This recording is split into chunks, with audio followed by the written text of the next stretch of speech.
Selamat datang di CGI Podcast, Cerita Gigi Indonesia. Bersama saya Dr. Rara dan saya Dr. Joce. Yuk kita sama-sama dengerin tentang kehidupan dokter gigi dan kesehatan gigi di Indonesia.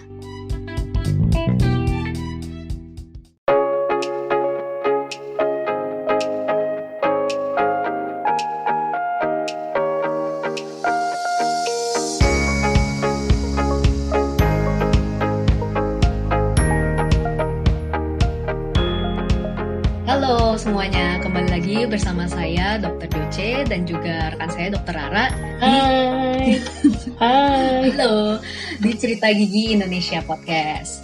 Nah, seperti yang teman-teman udah dengar di segmen yang pertama, segmen sebelumnya, kita udah cerita nih tentang awal mula kita memilih kedokteran gigi ya dok ya? Iya, betul.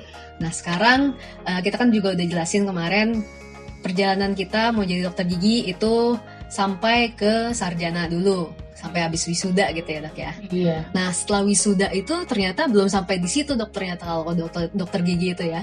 Iya, jadi kita nanti akan lewat satu masa yang namanya koas atau kepaniteraan klinik. Macam-macam sebutnya. Ya sebutnya juga bisa dibilang masa klinik ya gitu deh. Nah sebenarnya di masa klinik ini banyak sekali jatuh bangunnya. Ini bisa dibilang masa yang paling berkesan untuk seorang dokter gigi ya dok ya. Ya betul sekali. Masa yang paling diingat nih. Langsung teringat macam-macam habis ini. Banyak banget soalnya terjadi jatuh bangun mental dan fisik diuji penuh ya dok pokoknya di koas ini. Pokoknya masa-masa di mana ada ketawa dan nangis yang paling banyak kayaknya juga di masa-masa ini deh.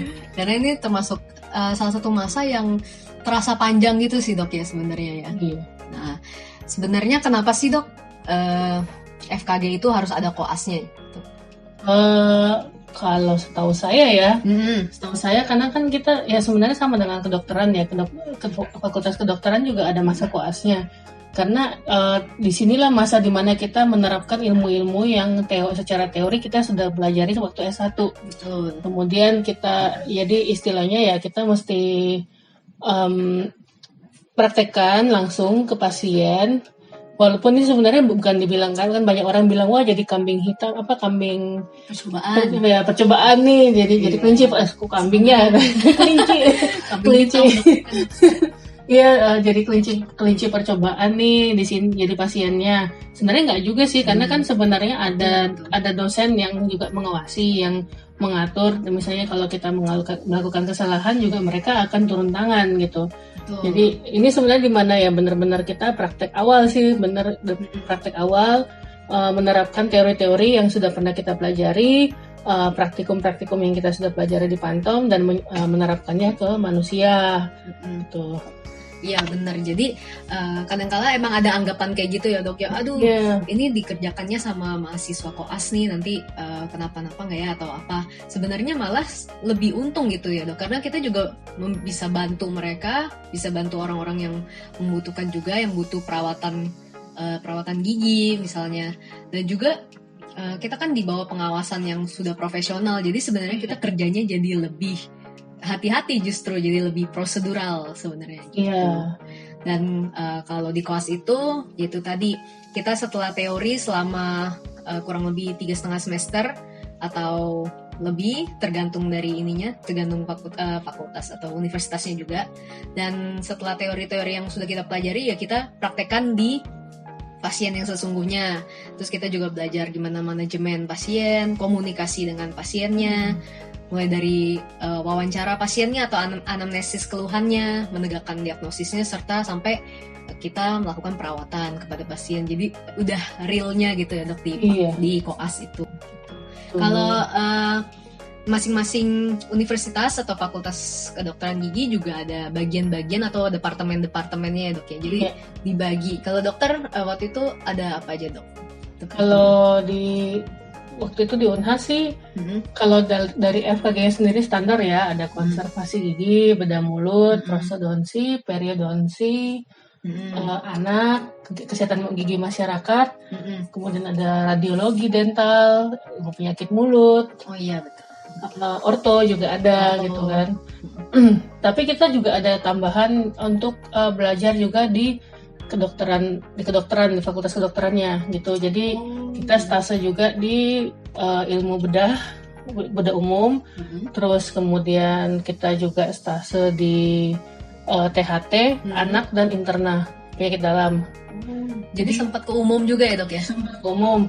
Jadi kalau waktu di bedah itu stasenya tapi nggak masuk ke OK ya, paling mungkin ada beberapa koas yang beruntung untuk dipanggil masuk ke OK, tapi untuk observasi doang ngerjain laparotomi. Jadi inilah buat ngecek bagian perut kalau nggak salah, saya lupa.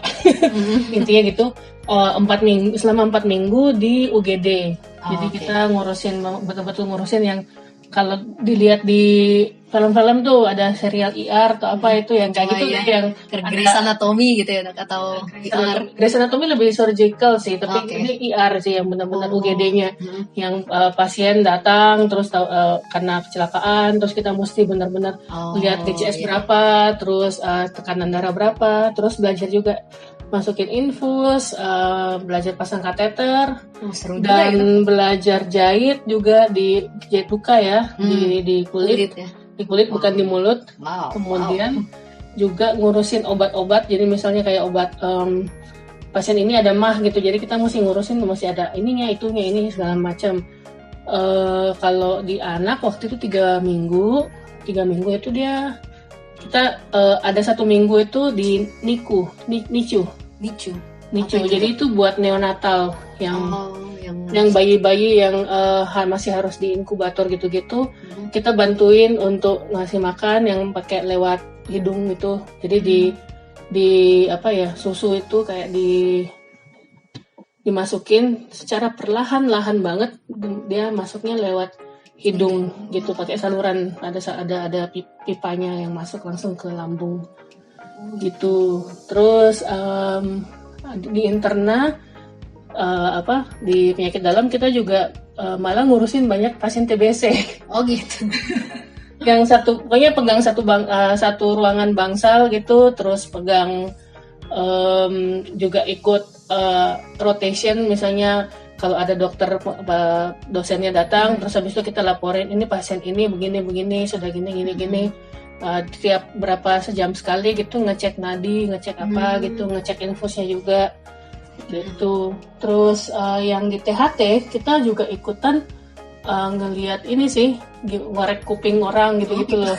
Terus ngecek tenggorokan. Jadi mereka tuh ternyata kita kan juga punya kaca mulut ya. Mereka punya yang sejenis kaca mulut tapi lebih panjang dan kacanya lebih kecil. Itu buat ngelihat toraks di bawah Iya, jadi tenggorokan dan kerongkongan lah. Tenggorokan sebenarnya yang di bawah itu untuk ngelihat apakah ada lendir, apakah ada merah-merah, apakah dia faringitis apa enggak gitu. Ya makanya jadi ada tambahan dan akhirnya juga kita jadi makin lebih lama daripada yang lain. Nggak tahu kalau dokter Joce dapat nggak kayak gitu-gitu? Kalau waktu itu pas aku sih udah nggak ada sih dok. Walaupun ada yang kalau misalnya di preklinik mungkin ada teori-teori soal yang umum-umum gitu masih ada juga, misalnya kayak semacam jantung, anatomi secara keseluruhan itu pasti kita pelajarin dok. Cuman kalau yang di bagian-bagian yang ada waktu koas itu benar-benar yang emang seputar gigi sih dok. Jadi udah nggak ada yang tadi misalnya jaga ke bagian anak atau bagian anak atau THT gitu nggak ada sama sekali. Iya. Jadi kita benar-benar emang mungkin udah semakin dikerucutkan sekarang ya dok ya. Mungkin supaya cepat ini juga apa? Lebih terkonsentrasi ya, cepat lulusnya juga. Iya. Jadi kalau misalnya kita dengar kata koas nih dok, jadi kita memposisikan kita mengembalikan memori kita lagi dok. Kira mungkin udah agak lama ya dok, koasnya udah lewatnya lama ya dok. Tahun berapa ya waktu itu, 2003 sampai 2007. Iya lulusnya. Iya, 2003 sampai 2007. Ya benar juga ya. Kalau aku ingat-ingat. Aku baru kemarin, jadi masih fresh sebenarnya. Jadi kalau misalnya kita lihat koas gitu ya, ada beberapa elemen-elemen yang pastinya buat teman-teman koas juga yang lagi koas atau yang sudah melewati pasti familiar dengan kata-kata ini.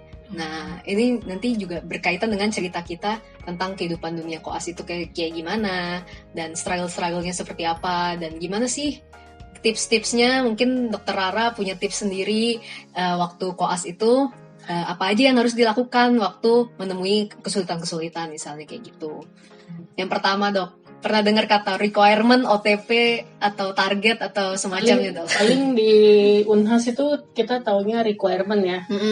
Sama-sama. Ya misalnya masuk konservasi, terus waktu itu ngerjain kelas 1 5 kasus.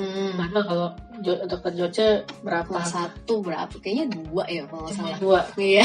Kelas 1 5 kasus, kelas 2 2 kasus, kelas 3 kayaknya 3 juga 3 kasus, kelas 4 cuma 1, kelas 5 cuma 1, tapi di samping itu harus ada pulp capping yang 2. Jadi misalnya kelas 1 tangan pulp capping misalnya, berarti itu udah terhitung jadi 2 kan. Pulp capping mesti ada 2, kemudian endo sendiri single ini saluran akar ya, saluran akar tunggal itu 2, tapi salah satunya harus pasak. Dan pasaknya kita masih pakai malam biru dong, yang di casting. Iya. Terus jadi bukan pakai fiber post yang sekarang yang ngetren itu. Terus harus ada onlay, harus ada inlay. Lo nggak ngerjain inlay? Oh, ngerjain juga sih. Online inlay masing-masing satu atau inlay itu. masih ada. Terus endo yang P1, P itu cuma 1, tapi kalau yang M itu harus 2 kalau nggak salah gitu. Ya gitu dah. Iya, banyak sih. Kalau jelasin semua di bedah banyak. mulut juga odontektomi ada dapat 1, alveolektomi ada. Alveolektomi kita ada juga kalau misalnya, tapi pilihan Dok. Jadi odontektomi atau alveolektomi waktu itu. Kita harus, jadi ada tiga kasus berat. Jadi odontektomi, alveolektomi, dan yang sisa akar sepertiga, akar ketinggalan itu loh. Gitu. Oh, apikektomi. Iya, harus dibuka gitu kan ya. Buka bedah flap. Jadi memang banyak sekali target-target requirement yang harus diselesaikan itu dari perbagian itu masing-masing ada sendiri Dok, dari bagian banyak banget. Konservasi, nambelnya harus berapa biji gitu, dengan berbagai kasus yang beragam juga kita harus cari kasus yang memang sesuai sama requirement kita. Bedah juga ada, gigi palsu juga harus berapa orang, misalnya 1 orang gigi, kita harus cari 1 orang pasien yang gigi palsu atas bawah misalnya, dan itu pengerjaannya cukup lama gitu. Kamu gigi palsu yang GTP itu kan tiruan penuh, kerjanya satu pasien berapa orang? Satu pasien 2 orang waktu itu, jadi berpasangan ya. Oh ya, sama saya juga, satu pasien 2 orang. Satu pasien 1 orang sanggup nggak ya gitu? Aduh, yang sebelum angkatan saya sih ada yang satu pasien 1 orang. Waduh, mereka nangis itu. Ya, untung banget berat ya. Iya. Selain itu, daripada OTP yang memang bejibun ya Dok ya, lumayan banyak, tapi semakin kesini kayaknya udah lumayan lebih dikurangi gitu. Iya sih, cuma jadinya sayang karena pengalamannya jadi kurang sebenarnya. Walaupun ada plus minusnya. Plusnya mungkin karena dengan dikurangnya targetnya, jadi orang makin cepat lulus kan. Minusnya ya pengalamannya kurang, jadi begitu lulus kadang-kadang ada dokter-dokter muda yang masih belum bisa ngapain gini, atau masih kagok kalau disuruh endo misalnya atau apa. Terus ya Dok ya. Iya. Nah, selain itu juga koas kedokteran gigi kita identik dengan mencari pasien. Mencari pasien. Itu udah jadi kegiatan kita sehari-hari mungkin selama koas. Karena perbedaan mahasiswa Fakultas Kedokteran dengan Fakultas Kedokteran Gigi itu, jadi mahasiswa Fakultas Kedokteran itu tidak harus cari pasien sendiri gitu. Mereka tinggal stase di rumah sakit, pasiennya datang deh. Betul. Kalau kita mahasiswa FKG tuh harus cari pasien yang memang sesuai dengan kita tuh mau requirement apa sih yang dikerjain. Misalnya bersihin karang, ya kita harus cari pasien dengan karang gigi yang berat misalnya kayak gitu, untuk dibawa ke RSGM atau kampus. Baru habis itu nanti dikerjakan. Nah, udah deh centang satu itunya requirement-nya. Lulus Ya. plak ini sih dia butuh di gingivektomi Iya, bedah-bedah atau apa misalnya. Dan kadang-kala memang susah untuk cari kasus-kasus tertentu karena kan ya ada yang kasusnya langka gitu ya dok ya. Misalnya apalagi penyakit mulut kan, kita harus cari yang misalnya kena virus apa misalnya atau apa, banyak banget deh. Dulu penyakit mulut kayaknya kita ngerjainnya sariawan, linea alba, terus candida. Ya jamur Jamurnya harus dibawa ke lab patologi, terus habis itu ditungguin sampai jamurnya kelihatan ini beneran candida apa enggak. Kadang-kadang bingung ya gimana kita cari pasien berjamur gitu dok. Cuma ada aja sih gitu. Ya, banyak yang OH-nya buruk dan segala macam, tapi ya pernah nggak dokter Joce malah harus masuk ke kampung-kampung gitu untuk mencari pasien? Itu udah sering dok, udah pernah, dan itu sebenarnya salah satu pengalaman yang menyenangkan juga sih dok. Jadi kayak kita latih skill untuk ngebujuk orang juga, ngelatih skill buat komunikasi. Oh gimana sih cara kita menyampaikan pentingnya untuk dirawat. Jadi membujuk supaya si pasiennya ini, calon pasiennya itu bisa mau datang ke kampus buat dirawat gitu. Misalnya, kenapa bolong bu harus dirawat, kalau enggak nanti bahaya, misalnya akan tambah infeksi atau apa. Jadi itu bisa melatih juga. Dan saya ada kasus khusus, cerita lucu nih waktu lagi nyari itu, terus kan ngomongnya juga gitu kan. Iya. Kalau bolong, habis itu dia tambah bolong, nanti kalau tambah nggak dirawat nanti dia akan bengkak. Terus kalau udah bengkak, terus nanti kalau nggak dirawat lagi, nanti bengkaknya tentu bisa kan bernanah. Terus pengen jelasin lah sampai macam. Terus si calon pasiennya ngomongnya gini, kok kamu lebih tahu dari Tuhan? Iya ngomongnya gitu. Itu yang iya gimana ya? Dari Tuhan kan, Tuhan yang akan menentukan bahwa nanti saya akan gini, saya akan begitu gitu. Bukan terus, kamu yang nentuin kalau saya akan mengalami gini dan begitu. Jawaban dokter gimana dok? Karena waktu itu masih kelas terus ya itu sepengetahuan kami, jadinya ya krik ya gitu deh. Ya hasilnya pasiennya nggak ikutan sih. Jadinya harus pandai-pandai untuk menghadapi pasien yang banyak akal juga ya dok ya. Nah itu juga kenapa nggak tahu ya kalau di kampusnya dokter, mungkin kalau di kampusku itu ada juga yang istilahnya calo pasien gitu dok. Oh iya ada ya dok ya. Ada yang suka datang dokter kurang kasus yang mana gitu. Saya ada nih yang giginya goyang-goyang, yang giginya yang giginya kalau ada tiba-tiba ada cairan nisap-nisap asin gitu. Ini calon-calon ini nih mau digigifek nih. Jadi calon kuret nih. Iya. Jadi calo pasien itu sebenarnya banyak sekali di depan kampus. Biasanya dia itu membantu mencarikan pasien juga buat kita buat para mahasiswa kos yang misalnya ada request tertentu, misalnya mau cari pasien dengan bolong yang seperti apa atau cari pasien bedah yang seperti apa. Akan tetapi ya itu harganya lumayan. Jadinya kita ya namanya calo ya, kita jadinya harus membayar jasanya juga gitu. Kan kadang-kadang kan pasien yang datang juga yang kalau kita butuh, kita juga bayarin kan perawatannya mereka. Ya, jadi, seringnya begitu sih. Ya, seringnya gitu. Apalagi kalau di pedo ya. Di boncos tuh. Kedokteran gigi anak keluar semua deh. Mau apa ini dia? Bujukin anaknya ya dok sebenarnya ya. Nah itu masalahnya kalau misalnya kita bayarin terus bayarin calo pasiennya, udah deh keluar duitnya lebih banyak.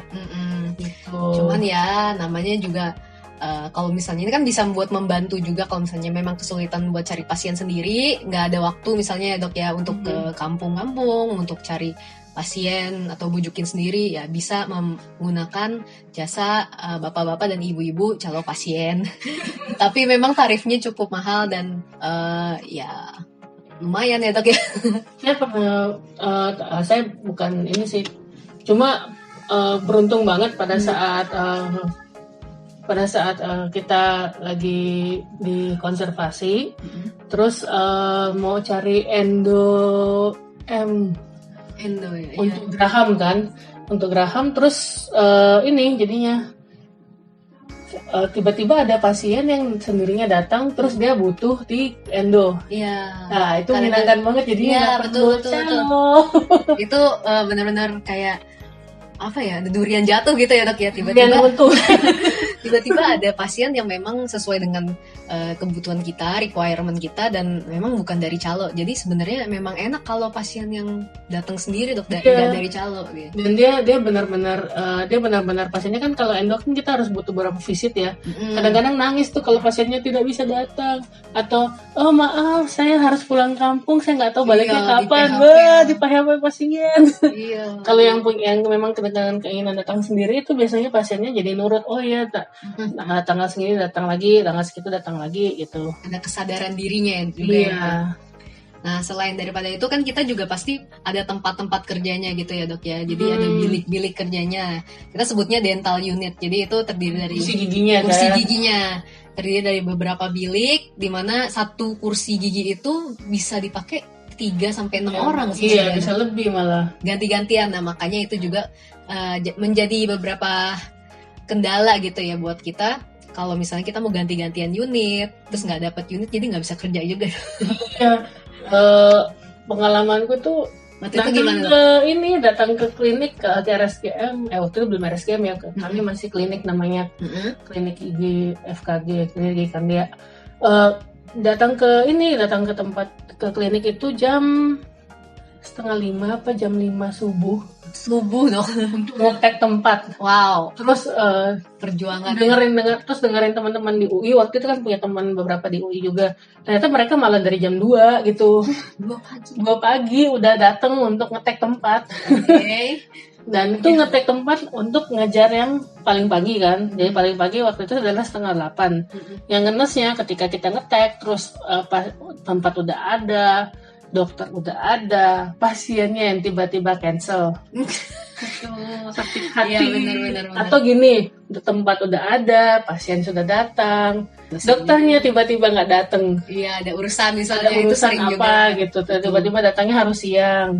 Nah itu mungkin kalau yang aku belum ada yang sampai jam 2 kali, atau aku baru pertama kali dengar dari dokter bisa tag dari jam 2 pagi. Ada yang di UI sih kayak waktu tahun-tahun yang itu juga sih, mungkin waktu tahun-tahun itu juga mereka juga kekurangan dental unit. Kalau yang sekarang mungkin dental unitnya udah semakin ditambah juga, tapi ya mahasiswanya makin banyak juga sih dok sebenarnya. Jadi tetap aja nggak balance gitu. Tapi sekarang udah disiasati dengan misalnya diatur jadwalnya, misalnya shift pagi siapa, shift siang siapa gitu. Jadi bisa saling ngebantuin, asistenin gitu dok. Jadi enak ya. Iya, gunanya itu supaya bisa lu asistenin gue pagi, nanti gue asisten lu siang ya gitu. Jadi ada teman asisten lah buat bantuin biasanya kayak gitu. Terus juga kalau misalnya kita mau kerjain OTP atau requirement ya dok kita sebutnya, kita mau kerjain requirement, udah dapat pasien, biasanya kan kita nggak langsung kerjain gitu aja ya dok ya. Iya. Pasti ada berkas-berkas yang diisi, dan itu biasanya dicek dulu sama yang namanya ASDOS, asisten dosen. Pernah ada cerita nggak dok sama ASDOS atau? Kalau di tempat waktu itu saya sih ASDOS nggak segitu ramai. Jadi kayak beberapa bagian doang yang ada asdosnya, tapi kayak misalnya konservasi itu langsung ke dosennya. Gitu. Malah sebelum ngerjain kita diresponsi dulu, apa kalau ini kuis ya, mungkin kalau ditanya-tanya gitu. Ditanya-tanya dulu, kalau misalnya nggak bisa jawab, ya pasiennya masih duduk di situ, dan kita harus benar-benar nggak boleh kerjain sampai kita benar-benar bisa jawab. Betul.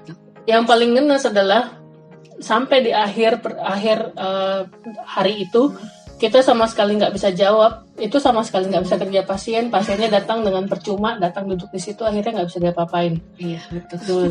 Gitu. Jadi aduh minta maaf, minta tolong pasiennya bisa datang lagi nggak, gini gitu. Kalau kita juga kadang-kadang ditanya-tanya dong, pertanyaannya sebenarnya memang sesuai dengan apa yang akan kita kerjakan gitu, tahapannya apa, kenapa kamu mengerjakan ini. Jadi emang sebenarnya buat kita persiapan juga ya dok, untuk ngerjain pasien ini, untuk ngerjain kasus di pasien ini. Tapi biasanya kalau yang semacam responsi di kampusku itu justru di dikerjakan oleh asdosnya gitu. Jadi para asdos inilah yang menanyakan gitu. Jadi nanti kalau misalnya udah selesai, udah lolos dari asdos nih, baru ke dokternya, dokter pembimbingnya gitu. Jadi meringankan kerja dokter pembimbingnya gitu juga sebenarnya. Ya mungkin sekarang sudah banyak kali asdos. Kalau Udah lebih banyak dok, benar-benar. Kalau dulu ya nggak ada, ya ada beberapa bagian doang yang punya asdos, orto, prosto gitu-gitu, tapi yang kayak konser BM nggak ada. Gitu. Jadi Langsung ke dosen. Iya betul sih. Ya ada yang beberapa bagian yang nggak perlu asdos juga. Gitu.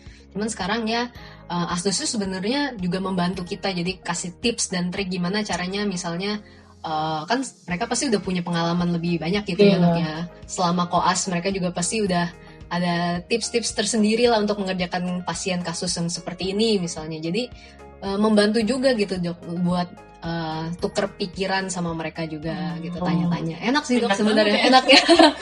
Tapi tergantung, beda-beda sih dok. Beda-beda sebenarnya. Ada juga yang agak sedikit galak gitu kan misalnya. Tapi itu kalau misalnya kita nggak sesuai itu, nggak bisa jawabnya, itu ya kadang-kadang pasti diomelin lah ya gitu. Kalau misalnya kerjanya nggak bener, berantakan atau apa. Cuman ya ada juga yang wah baik atau ngasih tips dan trik gitu seputar koas dia bilang. Oke. Nah terus kalau misalnya udah lewat dari asdos berarti langsung ke dosen. Nah dosen itulah yang mengecek pekerjaan kita, membimbing setiap step-step pekerjaan kita gitu ya dok. Jadi setiap step itu nggak bisa langsung kerjaan sampai habis gitu. Oh iya kayak balik ya dok ya kita. Misalnya tambel kan. Tambel. Dok saya udah preparasi nih kelas ini. Oh iya, saya cek dulu ya gitu. Nanti dia keliling pas ngecek. Oh ini kurang nih, begini begitu begini. Oke, tambahin. Nanti kalau udah bevel kasih tahu ya. Oke. Nanti kerjain terus bevel. Dok saya udah gini. Oh iya. Oke, udah boleh di etching, bonding gitu. Sama ini deh, sama kompositnya. Kalau misalnya pekerjaan komposit ya langsung. Nah baru dia ngecek lagi. Tapi kalau misalnya dia yang amalgam, dulu kita masih dapat amalgam, nggak tahu deh dokter Joce dapat nggak? Dulu aku sempat dapat amalgam. Nah itu sebelum amalgamnya ya dicek lagi gitu ininya base-nya. Ini udah dikasih base-nya ini. Oh iya saya cek dulu gitu. Jadi pasiennya nganga dong. Dulu. Harus penuh dengan kan dulu di tempatku dental unitnya nggak segitu canggih ya. Sebenarnya bagus sih dental unitnya, cuma dia banyak yang udah rusak. Jadi suction nggak ada misalnya atau apa. Jadi bayangin deh banyak cotton roll gitu supaya dianya ini diuni lagi, diusap lagi liurnya supaya nggak. Gimana kalau gigi bawah, gigi atas masih mending, gigi bawah aduh. Iya benar. Atau ya mungkin yang cabut gigi di ini dulu. Anestesi dulu. Iya, jadi emang harus bertahap harus lapor kan, namanya juga kita dibimbing gitu per step gitu. Jadi memang ya harus sabar ya pasiennya harus sabar banget. Memang ada waktu gitu, harus ada sabar lah pasiennya. Kalau bikin yang full denture itu yang setiap dimensi vertikal lapor, pada saat gigi palsu ya dok ya. Masang giginya tuh yang pada saat penyusunan gigi juga lapor, bite block lapor. Banyak lapornya gitu. Tapi ya itu semua kan demi supaya kita bisa tahu step yang benernya. Jadi kalau misalnya ada salah di step tertentu bisa langsung diperbaiki gitu. Sebenarnya tujuannya kan kita namanya juga masih belajar gitu ya dok ya, di koas ini juga. Dan selain itu juga teman-teman yang seunit waktu itu sering bantuin juga kan dok. Maksudnya kalau yang kayak teman-teman seunit jadi asisten misalnya kayak gitu. Iya sih ya, biasanya teman-teman yang satu bagian lah gitu. Kalau misalnya memang seangkatan masuk gitu kan, kerjanya juga barengan gitu kan. Biasanya sih pasti bantu-bantuin, saling bantu. Nah itu jadinya penting supaya kita sendiri secara mental tuh nggak boleh egois. Ya betul. Nggak boleh egois. Jadi kita bisa bersosialisasi. Dimana kita bersosialisasi, dimana kita juga jadi banyak teman. Jadi yang bantuin juga bisa banyak gitu. Karena kalau kerjaan sendiri tuh susah banget. Iya. Belum ngambil barangnya kan kita bahan-bahannya juga banyak gitu ya dok. Iya. Barang, bahan-bahan. Belum nanti yang untuk suction air liur pasiennya itu kan ada operator, ada asistennya, itu lebih enak lah, lebih gampang gitu kita jadi kerjanya. Selain itu juga selain kita mengerjakan requirement itu untuk nantinya lulus juga banyak yang harus kita kerjakan ya dok. Misalnya kalau aku waktu itu ada bikin laporan kasus juga, terus bikin laporan dari baca jurnal, misalnya jurnal kedokteran gigi. Terus kalau perbagian itu nanti ada masa ujiannya juga, kita mau ambil ujian apa, ujian berapa gitu. Tapi ada syaratnya, misalnya harus selesai berapa requirement dulu nih di bagian itu, atau harus semua requirement harus selesai baru boleh ujian kayak gitu. Kalau di tempatku waktu itu semua requirement udah selesai baru boleh ujian. Tapi kalau baca itu bisa dari jurnal yang diterjemahkan kemudian kita presentasikan ulang. Ada juga yang tinjauan pustaka. Jadi kita nyusun nyusun dari berbagai tinjauan pustaka kemudian dipresentasikan dengan ya itu tadi responsi juga macam-macam ya. Laporan kasus juga ya bagian dari itu. Jadi yaitu yang baca itu ya bisa jurnal, bisa laporan kasus, banyak gitu. Pustaka itu bisa pilih sih, tergantung kita dikasih apa sama dosen pembimbing kita. Gitu. Jadi nggak cuma ngerjain pasien juga, tapi kita juga tetap belajar teorinya. Ada teorinya juga ya dok ya. Gitu. Teorinya juga lebih advance lagi, kita harus cari dari jurnal yang terpercaya dan kita harus 5 tahun terakhir, nggak boleh yang benar-benar udah 10 tahun ke belakang gitu. Yang up to date gitu. Yang up to date. Nah, kalau mau ngomongin kira-kira hal-hal yang paling dokter ingat gitu, yang paling menyenangkan selama koas nih dok, yang paling menyenangkan dulu. Apa aja dok? Menyenangkan, apa ya? Pasti ada dong dok menyenangkannya. Ya ada sih gitu. Ya ada yang menyenangkan, misalnya ilmu teorinya kita udah belajar dari ini, terus kita bisa ternyata praktekin ke pasien, terus pada saat kita selesaikan kasus itu dan pasiennya puas, itu rasanya senang banget gitu. Itu kayak bisa diceritakan berulang-ulang ke teman-teman gitu, saya dong gini terus pasiennya puji dong gini. Itu sangat senang. Terus yang menyenangkan yang lainnya apa ya? Ya kita jadi punya teman-teman yang senasib. Dan senasib pertanggungan gitu, kemudian tahu-tahu jadi kompak gitu karena menemu kendala-kendala yang sama, terus kita hadapi bareng-bareng kan gitu. Terus apa lagi ya? Banyak sih.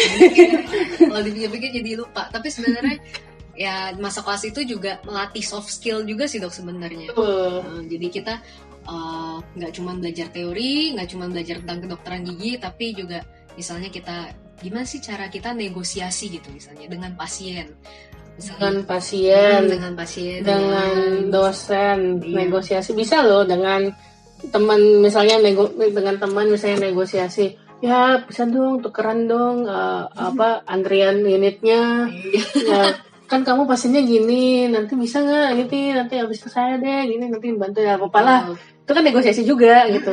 Juga negosiasi dengan, kan di tiap bagian tuh ada kayak staff yang ngurusin bahan dan segala macam gitu. Itu orangnya tuh juga kita harus baik-baikin. Dan negosiasinya juga mesti pintar-pintar supaya dia ngomongnya enak ya dok. Ngomongnya enak, kasih bahannya dia juga nggak pelit-pelit gitu loh. Terus misalnya bisa diajak kerjasama, misalnya kita bisa tahu dari orang-orang kayak staff-staff kayak gini, dosennya tuh datangnya ke jam berapa ya kira-kira atau apa gitu. Biasanya mereka lebih tahu gitu. Betul. Nah selain itu juga kalau aku yang ngerasain banget itu, jadi ya harus mau nggak mau harus gimana caranya kita manajemen waktu diri sendiri sih dok. Itu penting soalnya kan kalau apalagi kalau aku kan integrasi gitu, jadi kliniknya itu kita datang, kita boleh ngerjain kasus apa aja gitu. Jadi kalau yang dulu mungkin masih per departemen gitu ya. Iya, perbagian. Perbagian. Nah kalau aku, tapi sekarang ini yang aku dengar di kampusku sih udah lumayan ada balik lagi ke bagian stase, tapi beberapa doang gitu. Kalau aku dulu itu banyak kan integrasi, jadi mau bawa pasien apa aja itu bisa kerjain apa aja, requirement apa aja. Cuman mungkin ada syarat-syarat tertentu lah, misalnya nggak boleh langsung cabut yang belakang dulu, misalnya kalau pasien cabut harus yang depan dulu atau apa, itu bisa lah gitu. Cuman ya manajemen waktu balik lagi itu penting, karena jadinya kita Jadi aku sering jadi bikin daily planner gitu, dok. Ini harus kerjain apa nih, minggu ini harus target apa. Karena kalau nggak ke-track itu jadi lama-lama jadi lebih miss gitu. leyeh-leyeh ya. Iya, jadi kita nggak jadi nggak sadar gitu. Oh ternyata ini belum selesai nih, ternyata banyak yang belum selesai. Ternyata kelupaan yang requirement yang ini gitu, yang penting. Ternyata belum selesai. Kan selama koas juga kita harus cari nilai gitu, minta nilai ke dosen, itu juga penting kan, dok. Nah itu juga harus di-track gitu. Karena kalau misalnya kelupaan, kita udah kerja capek-capek, tapi nilainya lupa diminta ke dosen, ya hangus gitu kan, kita percuma kerjaan kita gitu. Karena tuh kayaknya di radiologi dental waktu itu, jadi ngomongin. Gak apa-apa. Halo dokter. Ya mendanim. Jadi waktu itu saya ujiannya udah dari kapan, terus habis itu ujiannya tuh kayak nggak selesai gitu, harus keluar dari bagian kan. Nah setelah itu sebenarnya udah selesai, tapi mesti minta nilainya. Tapi karena waktu itu bagiannya langsung bagian yang hektik, langsung udah ada respon apa segala di awal-awal, jadinya lupa gitu. Nah waktu terakhir waktu udah mau masukin nilai segala macam yang kita mau urus ini urus kelulusan, tahu-tahu loh ini nilai dari ilmu radiodental belum ada gitu. Ya gila. Jadi itu cuma ada 2 hari terakhir pengurusan berkas sebelum urusan wisuda. Udah harus masuk berkasnya, jadinya langsung datang dong ke dosennya. Untung dosennya masih ingat, terus dia bilang, oh iya ya udah nih kasihnya segini gini. Iya dok, maaf dok waktu itu lupa gini gitu sampai di akhir kepanitraan dong. Untung aja masih bisa ya dok ya dosennya. Untung aja, kalau enggak ya tidak jadi wisuda. Gawat itu. Ya itu makanya harus di track ya dok. Apa aja tugas-tugas kita, karena tugasnya banyak banget, nggak cuman satu requirement tapi banyak, dan nggak cuman pasien doang tapi ada laporan, ada yang harus minta nilai dan lain-lain. Dan saran saya sih sebenarnya harusnya langsung aja minta nilai, langsung urus saat itu juga, atau jangan lebih dari seminggu lah kalau bisa gitu ya dok ya. Ya itu soalnya kan itu yang kalau integrasi masih enak, jadi masih bisa. Itu kan kalau waktu itu saya kan masih yang perbagian, jadi begitu selesai dari bagian ini udah harus masuk bagian berikutnya, terus yang jadi udah lupa gitu. Habis itu setelah itu masuk bagian, terus udah tahu-tahu ingat, aduh malas deh, aduh kesana lagi, aduh nggak ada waktu dulu, aduh gini gitu, udah nyala lili dulu. Lama-lama lupa sampai udah mau wisuda loh dok. Untuk masih bisa. Tapi kalau waktu itu hal-hal yang paling tadi kan udah nih hal-hal yang paling menyenangkan itu. Kalau hal-hal yang paling menyedihkan dok, coba dok. Apa aja dok? Ya itu ya di PHP pasien. Pasien waktu itu kenapa? Ya, yang salah satunya ya itu kalau pasien waktu itu pasiennya mau ini, jadi di orto kan, mencari model dan segala macam. Terus pasiennya oke saya akan datang gitu, kontrol setiap bulan gitu kan. Jadi pada saat udah pertemuan ke-4 atau ke-5 gitu, pasiennya itu tiba-tiba bilang, maaf saya nggak bisa lagi karena saya harus pindah kerja. Oh pindah kerja nggak apa-apa dok ya, pindah kota. Nggak bisa lagi, tapi gimana gininya, giginya apa semua. Padahal udah di tengah-tengah ya dok. Udah di tengah-tengah gitu itu ya. Sedih sih itu. Akhirnya ya, dan itu kan lepasan kan, jadi lepasan nggak kontrol dong kalau misalnya dia benar-benar pakai apa enggak gitu. Ya udah, dan ya harus ngulang lagi, harus cari pasien lagi jadinya gitu dengan kasus yang sama. Harus tabah sama. Itu nggak bisa dilakukan apapun, harus tabah aja tuh. Iya. Tabah, bangkit lagi, cari lagi gimana caranya gitu. Paling gampang di PHP itu kan di pedo ya. Pedo ya agak susah soalnya pasien anak-anak.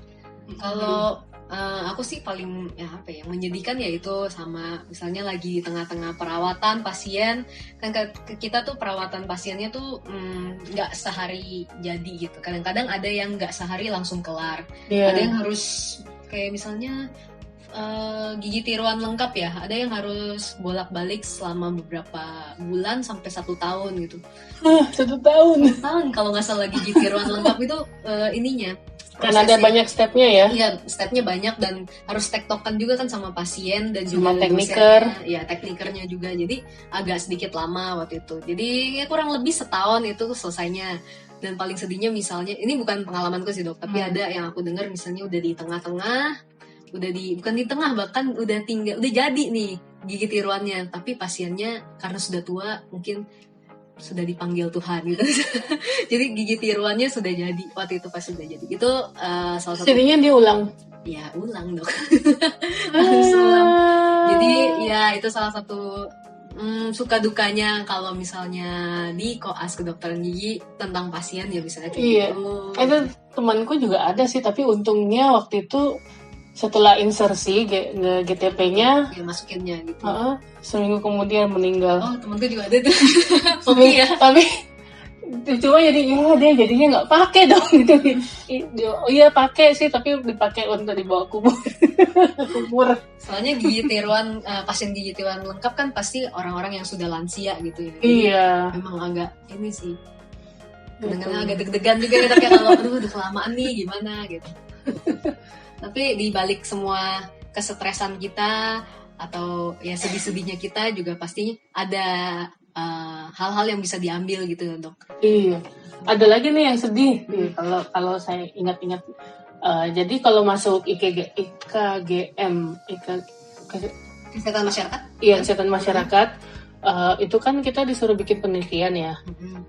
Nggak tahu ya kalau dokter Jojo penelitiannya seorang satu penelitian apa rame-rame? Rame-rame sih dok waktu itu.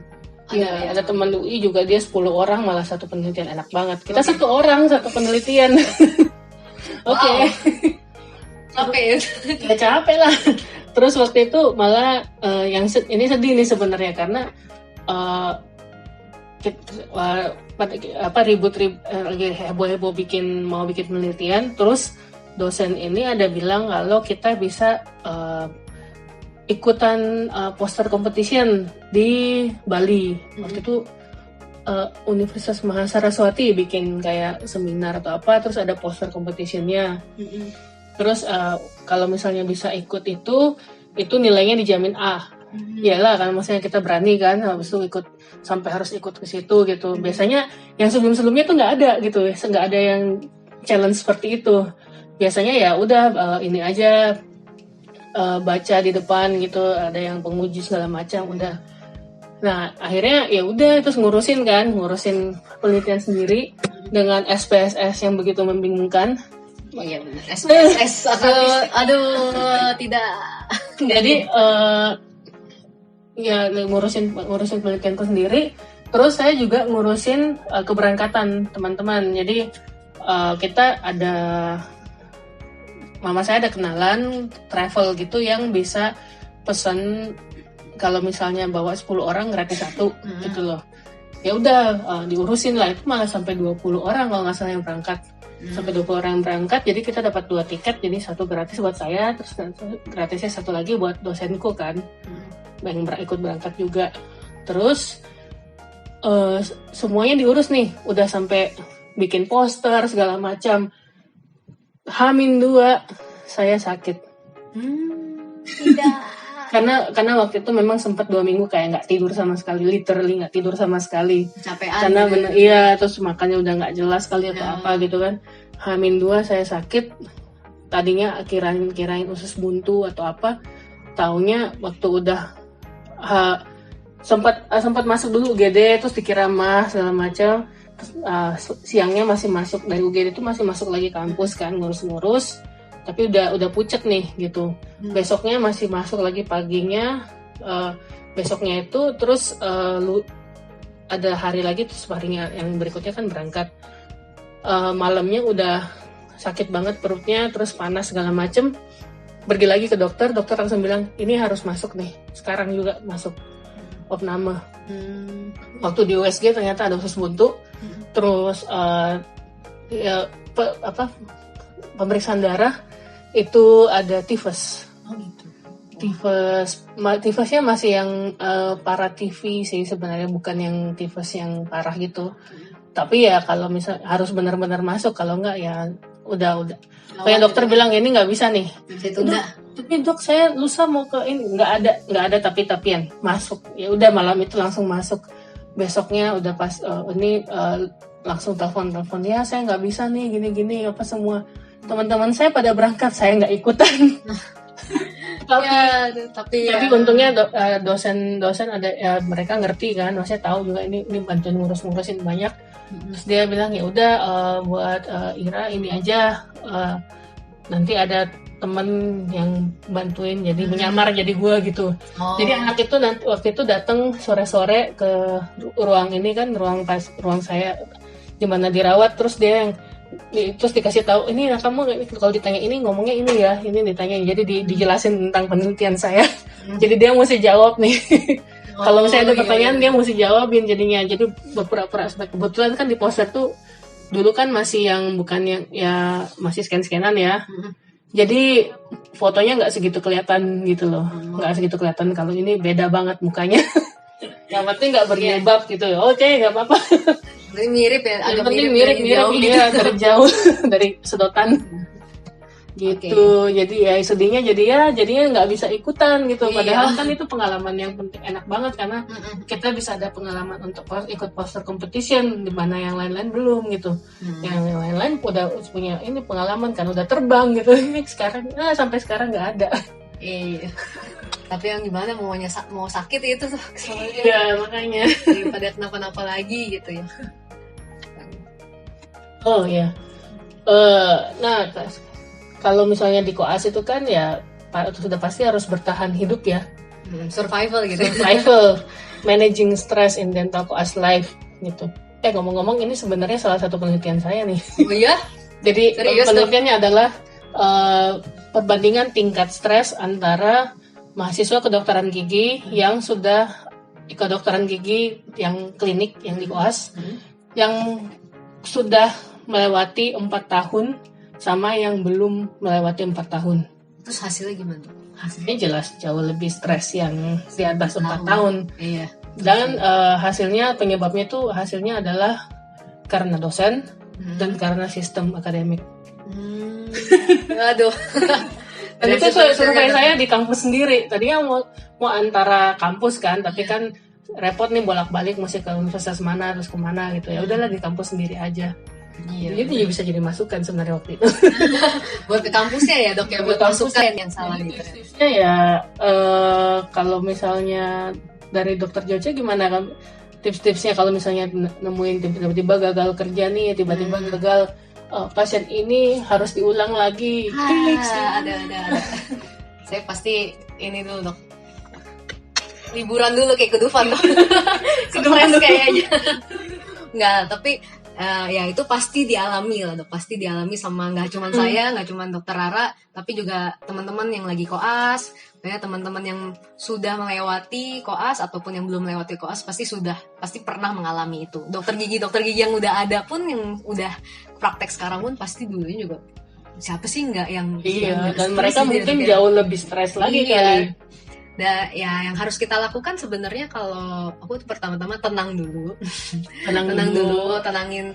Pokoknya mungkin ada masa di mana aduh kok ini nggak berjalan sesuai rencanaku semua ya. Kok ini pasienku ini udah dijanjiin begini-begini ternyata batal. Dosennya udah dicari, udah janjian batal juga misalnya. Unitnya udah disiapin tapi ada aja kenapa gitu.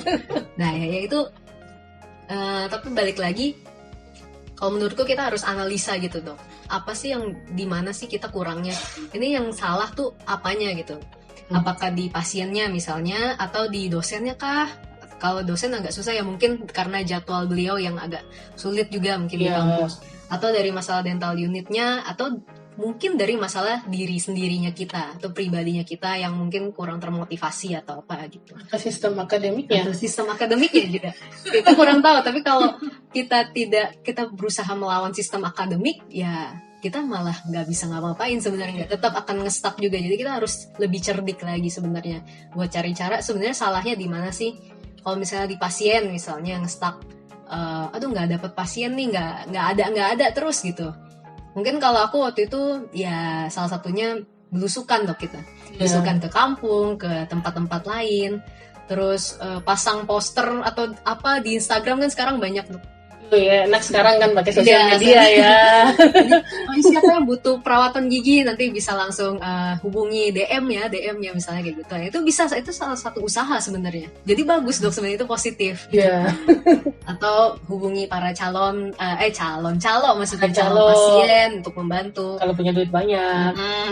Ada plus minusnya pokoknya. Atau mau bikin kartu nama buat promosi atau ya kasih tahu pasien. Jadi kalau misalnya ada apa, pernah juga ada yang saya kan waktu itu bikin kartu nama, ada loh yang Nyangkut. yang nyangkut akhirnya jadi pasien tuh pernah gitu. Jadi lumayan lah, ada banyak cara misalnya dari pasien.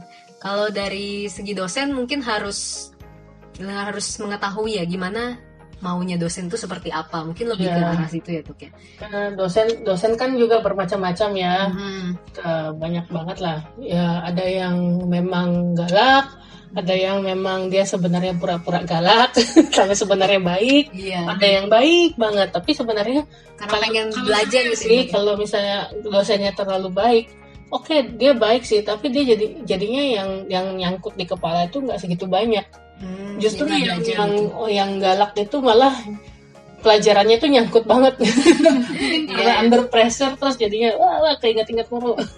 Iya. Ya dosen juga macam-macam gitu karakternya. Jadi kita harus mengetahui, oh sebenarnya ini karakter dosennya itu seperti apa, dan mungkin kita juga yang harus lebih aktif sebenarnya, lebih proaktif untuk mengingatkan dosennya kalau misalnya beliau lupa memberikan nilai atau lupa tanda tangan atau ACC. Kita yang harus proaktif karena kita pasti tahu urusan dosen kan pasti banyak, nggak cuman kita doang, dan muridnya pun banyak banget dari berbagai angkatan gitu. Jadi kita yang harus proaktif, kalau enggak ya rugi di kita sendiri gitu. Karena yang kita ngerjain yang bukan kita doang gitu yang diurusin sama si dosen. Betul. Gitu. Walaupun mungkin dosennya galak tapi harus berani jadinya. Iya, betul. Walaupun takut-takut, oh, dok gimana dok? Karena kalau kita takut-takut dan akhirnya nggak maju-maju, ya itu rugi di kita sendiri. Itu sangat-sangat berhenti merugikan di jalan jadinya. Iya, jadi tidak ada gunanya menyalahkan dosen ini, dokter ini kenapa. Ya pokoknya maju aja, jangan takut, jangan gentar gitu. Kalau kitanya pembawaannya juga sopan, baik gitu, ngomongnya juga baik-baik, ya pasti juga akan timbal baliknya baik lah. Gitu. Biasanya prinsipku kalau menghadapi dosen yang galak ini gimana? Yang dalam hati, ya dah, whatever happen aja lah. Nothing tulus lah. Nothing tulus ya udah. Kalau memang sudah harus kesana, iya, pasti ada jalannya kok gitu. Iya. Misalnya, kalau misalnya nggak dapet dental unit gitu, itu juga sering banget. Ya kita bisa buat jadwal dengan teman seunit kita, jadwal pemakaian unitnya. Kamu pakai yang jam segini ya, aku pakai jam segini, atau ya itu harus ada pengorbanan juga ya dok, kayak misalnya harus bangun pagi-pagi gitu, kayak pagi banget. Bangun pagi banget kayak tadi yang subuh-subuh. Terus selain itu, tapi kalau dari semua faktor yang menurutku paling penting itu dan paling nomor satu itu sebenarnya dari diri sendiri. Jadi itulah yang paling krusial, yang terpenting. Karena in the end tuh semua motivasi, terus keinginan dari diri sendiri itu datang dari diri kita. Jadi motivasi apapun, kalau misalnya kita nggak ada semangat sendiri untuk lulus pun itu nggak akan berhasil gitu. Walaupun kita punya pasien, dosennya juga udah enak, dental unitnya banyak gitu ya. Tapi kalau orangnya mengerjakannya itu kita sendirinya, kita absen gitu, dalam tanda kutip tidak hadir atau males misalnya, atau ya gitu. Siapa yang mau mengerjakan pasiennya gitu? Bagaimana requirement-nya mau lulus gitu kan? Jadi tetap harus ada motivasi dari diri sendiri gitu. Walaupun ada masa-masa di mana kita down segala macam, ada masa-masanya. Ya saya sendiri sih hampir nggak lulus sih sebenarnya. Terus terang sih bisa dibilang hampir nggak lulus, karena sebenarnya kan balik lagi masalah pilihan fakultas kedokteran giginya sendiri pun nggak ini kan, bukan pilihan banget gitu loh. Awalnya juga masih setengah-setengah gitu. Tapi ya satu hal yang bikin saya berpikir kalau saya harus lulus, kenapa? Saya udah sejauh ini gitu loh. Udah sejauh ini berjuang sampai sudah klinik, sampai sudah koas. Koas pun udah lebih dari setengah berjuangnya. Kalau tidak diselesaikan ngapain gitu. Karena sudah begitu banyak waktu yang terbuang, yang kita kerjakan segala hal semua menuju ke profesi dokter gigi ini. Kalau nggak dikerjain ya gimana, mau ngapain? Kalau misalnya memang mau nggak jadi juga jadi dokter gigi juga mau ngapain gitu? Kan mesti jadi mulai dari bawah lagi gitu loh, mulai dari nol lagi untuk misalnya memulai karir baru gitu. Iya. Gitu. Itu aja jadinya pikirannya selalu gitu, misalnya supaya saya bisa terus maju gitu. Nah, jadi termotivasi. Dan kalau misalnya kita juga nge-stuck gitu ya, jangan ragu-ragu buat istirahat dulu. Jadi istirahatnya sejenak ya. Jadi jangan setahun gitu. Istirahat sejenak. Misalnya mungkin sehari 2 hari nggak usah ke kampus, misalnya ya refleksi dulu atau apa. Tapi setelah itu ya kamu tahu kamu punya kewajiban untuk menyelesaikan studimu. Kamu sudah berkomitmen sama orang tua juga yang sudah membiayai, dan itu harus diselesaikan gitu. Jadi ya jangan lama-lama breaknya gitu sebenarnya. Dan sebenarnya kalau misalnya kita mau mengelilingi diri kita sama orang-orang yang memang satu visi satu misi juga itu membantu banget. Jadi ya, betul. Sama teman-teman kita yang memang sama-sama berjuang, ayo kita saling bantu, saling tarik menarik lah istilahnya. Jadi kamu ketinggalan, ayo kita tarik gitu, misalnya tarik ke atas. Atau ditanyain misalnya ini butuh apa lagi gitu loh, butuh apa lagi buat supaya bisa selesai atau apa gini gitu. Ya jadi balik lagi harus kalau dengan cara kita bersosialisasi juga tepat, kita jadi punya banyak teman yang memang bisa membantu kita untuk memotivasi satu sama lain, bener. Tapi balik lagi juga kalau misalnya setelah ada bantuan-bantuan dari teman atau motivasi-motivasi, kalau dari diri kita sendiri juga balik lagi tetap harus semangat gitu ya. Kita yang harus bangun dan ke kampus dan mengerjakan semua kewajiban-kewajiban kita. Kayak lingkaran setan ya. Karena kalau enggak balik lagi ke diri sendirinya, itu yang paling penting gitu. Jadinya kalau enggak semua bantuan itu akan menjadi tidak ada artinya gitu. Betul. Okay. Paling itu aja sih dok yang kita bisa ceritakan. Kita habis itu ngomongin apa, moral of the story dong. Iya, moral of the story dari Koas. Waduh, moral of the story dari Koas ya benar, kita jadi lebih apa ya. Tapi kalau di saya sih lebih menghormati sesama kolega sih pastinya gitu kan. Karena kan memang akhirnya diajar harus benar-benar hormat, walaupun bukan maksudnya kayak harus benar-benar hormat sampai tunduk-tunduk banget, enggak sih, tapi menghormati secara profesi. Dan habis itu juga kita diajar untuk belajar lebih bersosialisasi lebih baik, berkomunikasi dengan pasien, berkomunikasi dengan sesama juga lebih baik gitu kan. Kemudian bisa ngatur schedule segala macam juga jauh lebih teratur, walaupun saya masih berantakan, cuma sudah jauh lebih teratur karena sudah koas itu. Iya betul. Yang satu hal sih kayaknya mental ya. Iya, dia lebih kuat ya dok ya. Iya, mental jadi lebih kuat. Jadi karena saya sering dimarahin waktu koas. Nah, pada saat saya masuk ke dimarahin gitu. Ya, pastilah itu semua. Ini sering dimarahin oleh dosen-dosen gitu. Ya pada saat saya masuk misalnya ke kerja, terus kemudian saya dapat bos yang juga suka marah, tapi bukan, sebenarnya marahnya tuh karena kita melakukan kesalahan atau mungkin tidak sesuai dengan keinginan dia. Jadi kita mentalnya udah kuat duluan nih. Jadi nggak gampang saat kecewa, nggak gampang down, nggak gampang nangis pada saat kita ditegur, walaupun dengan tegurnya dengan cara yang bukan kasar ya, keras gitu.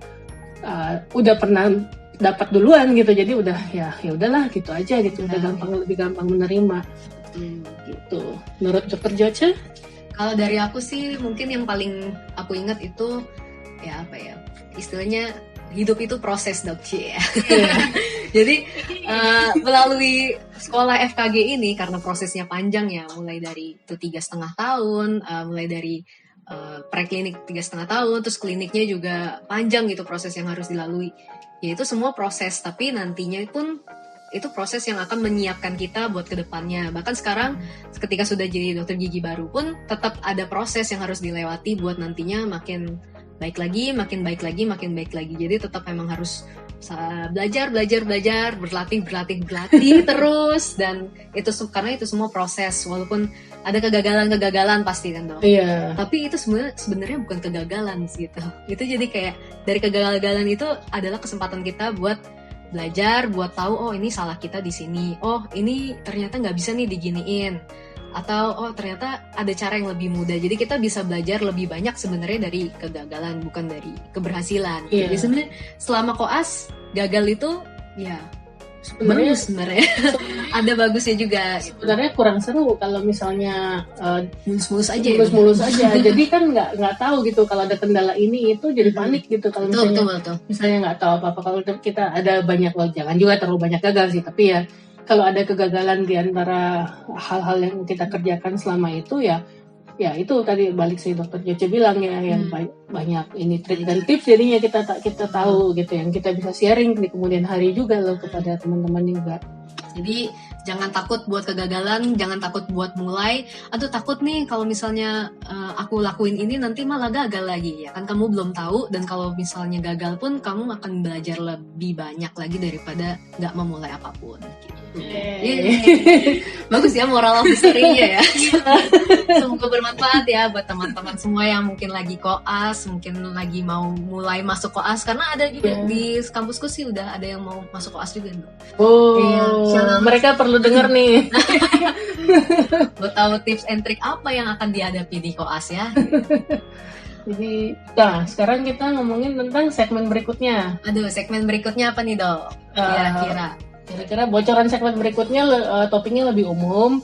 Nanti setelah kita punya 2 segmen yang ngomongnya tentang kedokteran gigi banget, segmen berikutnya kita akan bahas tentang kenapa kita harus ke dokter gigi. Jadi ini lebih untuk masyarakat umum, teman-teman yang memang non dokter gigi yang mungkin dengerin apaan sih ini 2 segmen ini ngomongnya tentang perkuliahan kampus gitu gini. Tapi sebenarnya buat teman-teman yang non dokter gigi itu sebenarnya supaya bisa tahu sih perjuangan kita waktu di kampus tuh gimana. Dan banyak pesan moral juga sebenarnya yang umum dari ini, nggak cuman emang dokter giginya, tapi pesan moralnya kan umum sebenarnya. Iya. Gitu. Ya, anyway, yang untuk segmen berikutnya jadi kita ngomongin kenapa kita harus ke dokter gigi, kenapa juga kita harus selalu kontrol tiap 6 bulan sekali ke dokter gigi. Apa sebabnya? Bukan karena dokter giginya mau duit selalu, tapi ya memang karena ada beberapa hal yang harus diperhatikan supaya kesehatan gigi itu yang tadinya mungkin hanya punya problem kecil sudah bisa ditemukan sebelum mendapatkan yang problem lebih besar. Tapi ya nantilah bisa dibahas lebih banyak di segmen berikutnya. Betul sekali. Nah, kalau misalnya teman-teman mau tahu lebih banyak tentang ceritagigi.id atau mau lihat tentang segmen berikutnya, nanti kita pasti akan lebih banyak post di Instagram baru kita ya dok ya. Akhirnya punya Instagram. Di mana dok Instagramnya? @ceritagigi.id. Follow ya. Jangan lupa follow, dan kalau misalnya teman-teman punya komentar atau punya saran, kritik, itu boleh di komen aja di Instagram kita. Nanti kalau punya ide juga boleh ya dok ya. Punya ide mau kemarin udah ada nih yang ngasih ide masukan untuk dibahas. Kalau nggak salah dari Nida, namanya Anida siapa sih? Aduh lupa ad-nya berapa. Akunnya sama yang namanya Mary Vera. Mereka bilang katanya bahas tentang tukang gigi dan bahas tentang tipe-tipe pasien. Wah, menarik. Sangat menarik. Thank you banget buat idenya. Nanti kita coba garap ya dok ya. Ya, gitu. Nah, selain sosial media bersama yang untuk cerita podcast ini, cerita gigi, kita juga punya Instagram masing-masing. Kalau Dokter Joce di mana? Kalau saya di @jocelynsintano, JOCELINSIA. SIA, aku jadi lupa Instagram. Bentar, let me spell again. JOCELINSINTANO. Dah. Di Instagram ya dok ya? Iya, Instagram. Kalau saya juga bisa di Instagram @rara79 dan Twitter juga rara79. Gitu. Terus terima kasih buat teman-teman yang sudah dengerin. Thank you juga. Kemarin juga udah bantu share di Instagram, di story-nya. Kamu masih ingat nggak siapa-siapa aja dok? Ada banyak banget, ada Siapa ya? Banyak ya dok ya. Banyak pokoknya. Nggak keinget ya. Cuma takutnya nggak kesebut semua. Ya Kesemuran sosial. Ya udah, nanti kita Post di Instagram. Nanti kita post di Instagram kembali gitu. Okay. Terus nanti ada foto-foto kita zaman koas di Instagram. Aduh, nggak mau. Nggak boleh. Oke, ya udah kalau gitu. Jadi terima kasih sudah mendengarkan kami selama 1 jam. Sampai berjumpa di segmen-segmen berikutnya. Bye-bye.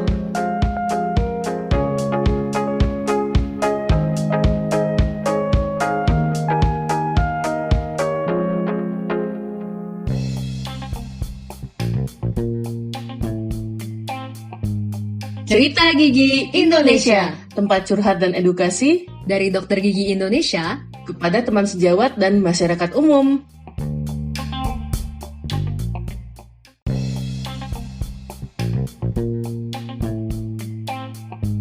Kalau kamu suka podcast kami, subscribe atau follow. Dan share podcast ini kepada teman-teman kamu. Kamu juga bisa follow, komentar, atau kasih masukan tentang podcast ini melalui Instagram kami di @ceritagigi.id.